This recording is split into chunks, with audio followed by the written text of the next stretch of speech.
Hey there, toy collector friends and Transformers fans alike. Welcome back to the channel. I am the Triple TC, that is the time traveling toy collector, and we are back with another installment of my Haslab journey, and we're still looking at my first Haslab, which is Victory Saber.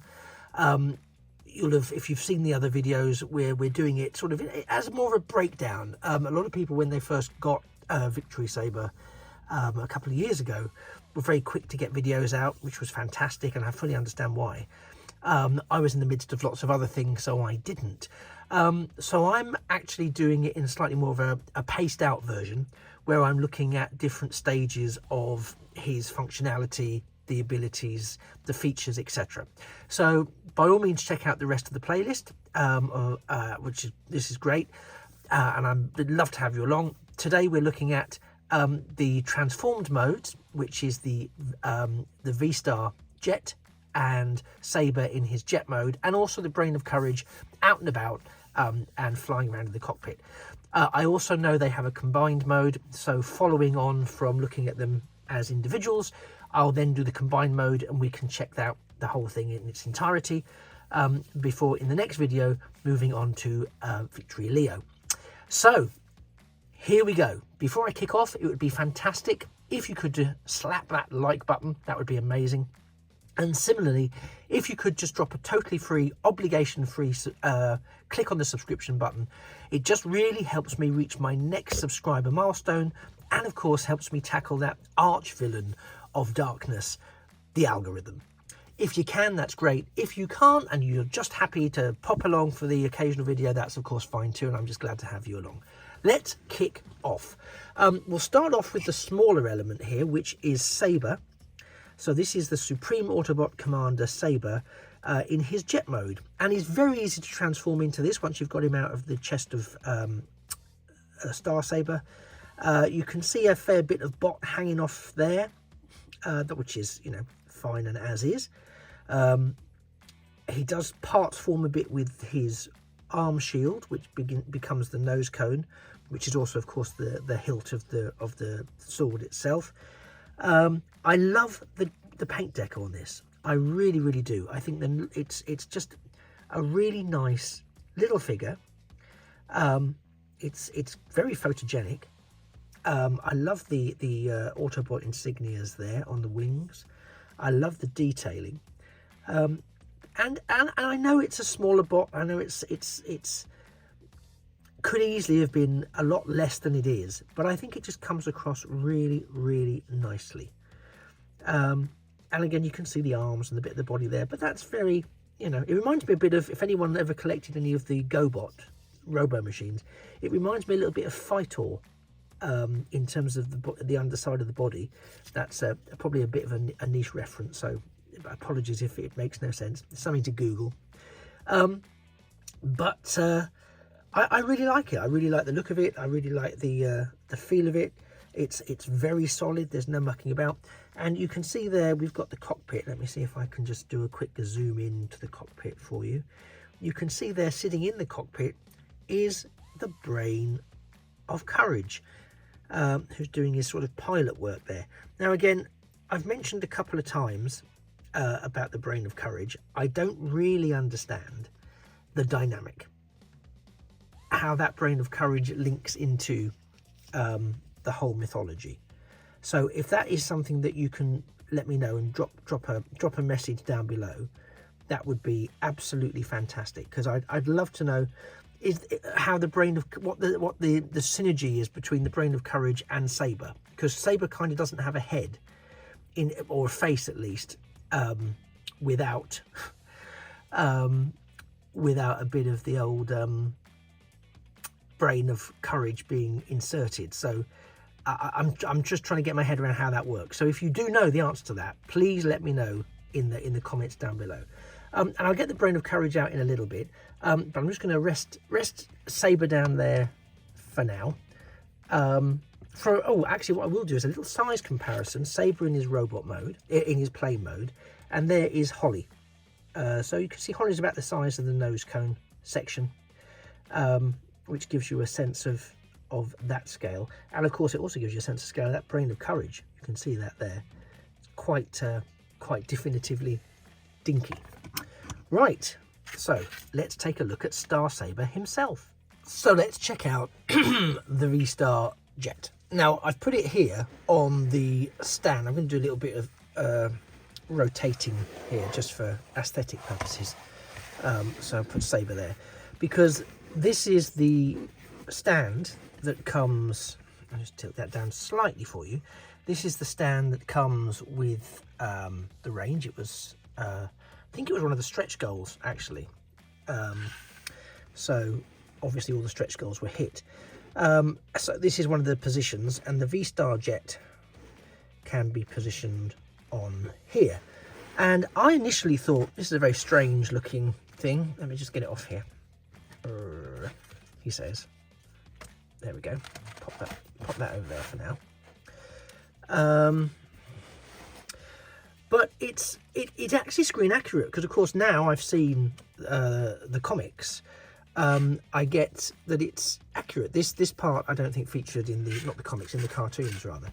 But I recall seeing it sort of following behind Saber in one of the episodes. You know, it would just sort of float behind him. So it's really good. I think this could probably go in further. It just doesn't seem to want to, so I'm not going to force it. But that's the I think the V-Lock cannon, and there's the other handheld blaster. But it's a really nice, you know, it's a really nice transformation. It's very easy. It was pleasant to do, which makes a change, because sometimes some of the more modern transformations, I find them a little bit onerous and a little bit overly complex. I don't mind it, but it just seems to get in the way of the fun of it. I'm just going to sort of sort that wing out slightly there. But again, I love the Autobot insignias there on the wings. Obviously in the centre now we've got the shield there. The very subtle placement of the Saber head helmet there with the guns pointing forwards. And the docking port here for Saber. So yeah, all in all, I think this is quite a nice representation. I've got another question to ask you, as well as Transformers fans, those who may know the answer. Were the figures created to represent cartoon accurate or semi-cartoon accurate toys, or were the cartoons written around the Japanese toy line that had been developed? I don't know the answer to that. So if you do know the answer to that and you're in a position to, could you let me know in the comments down below? It's another thing that I'd really like an answer to. But, you know, in some videos, I saw this and I thought, that's a very strange looking thing.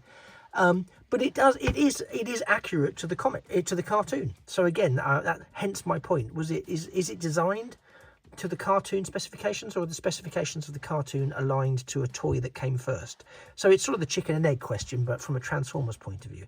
It's got a lot of heft to it. So even though it's sort of like I suppose like an auxiliary support platform, but slightly more cohesive than the base mode, I really like it. It holds together nicely. I can do a little comparison again with Holly, so you get a sense of what Holly's like. So Holly could sort of, there's anywhere we could stand him, because he doesn't seem to have any, there's no sort of portage for that kind of thing. But, you know, he could ride on the back there. That gives you an idea of the size of it all. But yeah, I really like the aesthetic, and I really like the feel of this. I'm just gonna, and it tabs really easily on here. Yeah, this just goes on there. You see now, I've cursed myself by saying that it tabs really easily, but there's a little tab slot in there which enables you to connect there. But trying to do it through the medium of a screen, it's not as easy as it looks. There we go. And then it holds in like that.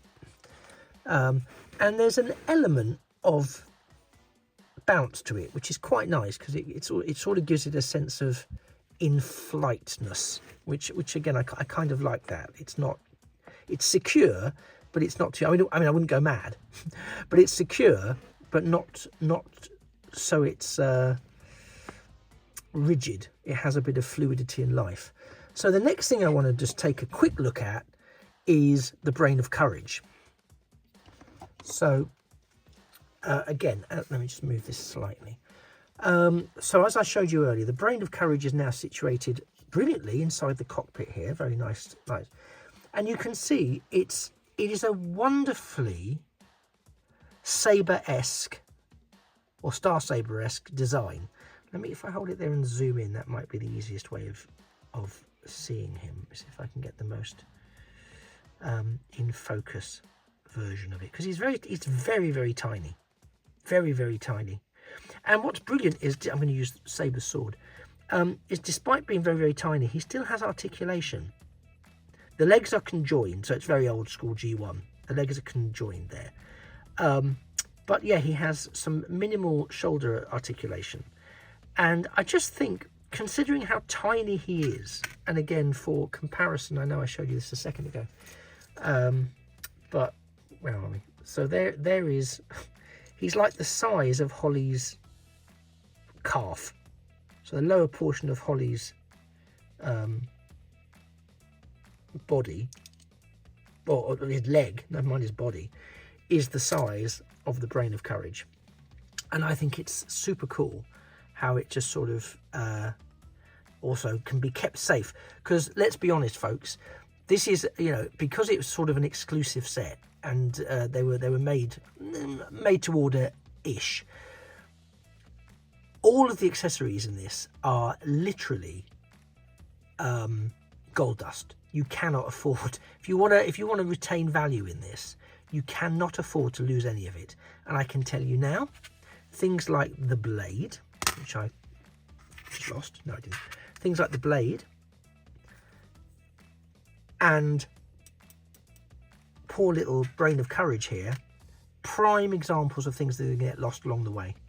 So I'm really grateful that they found a way to keep that nice and safe while he's not in chest mode, to facilitate the transformation, because you have to take him out to transform him, to transform Saber. Saber can't transform while he's in the chest chamber, because you need to fold his head down. You can't fold his head down while he's got the Brain of Courage stuck in his chest. But yeah, so these together I think look really good. But of course they have a docking system, and that's what we're going to look at next. I'm going to combine them up into the single Super Jet mode, the Super V Jet, or whatever it's called, and I'll be right back. And here we have the the V-Star Jet, all combined with Saber, the Saber flight mode, into the sort of support battle platform, into a super flight jet, all of which is now being ably held up by the wonderful support stand. So I'm just going to sort of, rather than muck about with it, I'm just going to rotate it here now. So this isn't still the final iteration of the jet. We can also merge in parts of Victory Leo, and we shall save that for the next video when we look at Victory Leo. We can add Victory Leo, elements of Victory Leo can be combined into this as part of his final transformation, well, final-ish transformation. But really, this is just not to sort of undersell it, but this is now the the V-Star Jet with Saber now forming the front element of that, and he locks in pretty straightforwardly. It's very reminiscent of the robot mode lock-in, where he forms part of the chest. So we can see those thrusters there. All of the wings are nicely intact. We've got this lovely gap-filling shield, which does really, although it's sort of a void below, it really does sort of make a difference. That colour scheme really works. It really pops, as you can see. And all the cannons at the front facing forwards. But as we will see, he is capable of having more cannons. And there, I don't know if you can see him in there, is the Brain of Courage piloting the V-Star Jet, complete with Saber as the nose cone. So I really like this. I'm going to pick it up slightly. I'm going to leave it plugged into where it is. But it's just such a wonderfully chunky. Again, it screams 80s. It reminds me of a Micronauts ship. I think it was Micronauts, which had various bits and pieces, but the sort of silhouette and outline of it is really reminiscent of that. And I love that you can see all that sort of surface detailing that is just purely Saber. You know, it's all there just for the sake of this mode. And I think it's terrific. I think it's really, really wonderful. It holds together really nicely. It still has that slight bit of bounce when you look at it there. So yeah, for me, this is a really, really terrific vehicle mode. Again, it's an oddity. It's entirely of its time and of its thing. But I really like it, and it's really nice to sort of take time to sort of look at it from various different angles. Because again, it's quite photogenic. It really is quite photogenic. So yeah, I'm really, really glad to be taking this sort of leisurely paced walk through the various modes and features and accessories of the Victory Saber set. Yeah, I'm really looking forward to now. The next up, we'll be playing with Leo, Victory Leo, and looking at him in more detail, looking at his alt modes, because he has a couple, and then his flying mode, as I understand it, then combines with this, which is brilliant. And then after that, it's just sort of Super Victory Saber mode, where they all combine together to produce the super figure. So that's what lies ahead for us as we continue to explore my first Haslab. And then once we're done there, we should be looking at Death Saber, who is currently sitting in his box, desperate to come out and play. And I can't tell you the amount of self-control I initially had to have. Once I'd broken through not taking him out, it became a lot easier. But yeah, all I did at the beginning was open the box to see how he was packaged, and found out he was packaged in individual boxes. And I thought, well, that's fine. I'm going to leave that as is. So let's hope to God there's no damage, because I can't do anything about it now. Yeah, so for now, let's call it a day. I'll be back very soon, legitimately very soon, with a look at Victory Leo, how Victory Leo combines with the V-Star jet, and all the other features and drawbacks of the Victory Leo figure. So we'll see you in the next episode for that, and hopefully in the meantime in other videos, current and past, elsewhere on the channel. Do please have a look around. There's bound to be something that will catch your attention. Again, if you could like the video, that would be great. If you could also drop a subscription to the channel, that would be amazing. It would really, really help me reach my next milestone. You guys are fantastic at that. So I'm really hoping you can click along with that. And it just remains for me to say that a thing of beauty really is a toy forever. Take care. Bye-bye for now.